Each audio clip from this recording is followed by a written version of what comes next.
ள்கிட்ட பேசியிருக்காங்க. அவங்களும் நீங்க அட்ஜஸ்ட் பண்ணி போங்க அப்படின்னு சொல்லியிருக்காங்க. அது வந்து மணிமேகலுக்கு வந்து உடன்பாடு இல்ல. உடன்பாடு இல்லாத காரணத்தால அவங்க வந்து குக்கூத்து கோமாளிலிருந்து நான் விலகிக் கொள்கிறேன்னு சொல்லி அவங்களே அவங்க வீடியோவ வந்து YouTubeல வந்து ஒரு தெளிவாக அவங்க சொல்லிட்டாங்க. அதுதான் இப்போ வந்து ஒரு பேசும் பொருளா போய்க்கிட்டு இருக்கு. அது இல்லாம குக்கு வித்து கோமாளி வந்து ஒரு டெலிவிஷன் பாயிண்ட்ல வந்து இப்போ வந்து எங்க பார்த்தாலுமே ஒரு YouTubeப தொறந்தாலே ஒரு பேசும் பொருளா ஒரு நெருப்பு எ எ கொளுத்தி விட்டா எப்படி இருக்கும்? அது மாதிரி ஒரு பேசும் பொருளா போய்க்கிட்டு இருக்கு.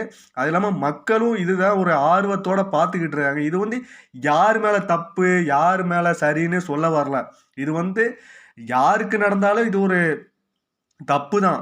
அதுக்கான ஒரு தெளிவான வீடியோ தான் இந்த வீடியோ பத்தி பேசப் போறேன். இது வந்து ஒவ்வொரு வாழ்க்கையிலும், ஒவ்வொரு மனிதர்களுக்கும் நடக்கிற இதுதான். ஏன்னா, ஒரு டாமினேஷன் ஒரு விஷயம். எல்லா விஷயத்திலும் இது ஒரு டாமினேஷன் தான் நடந்துகிட்டு இருக்கு. ஏன்னா, இப்ப நீ பெரிய ஆளா? நான் பெரிய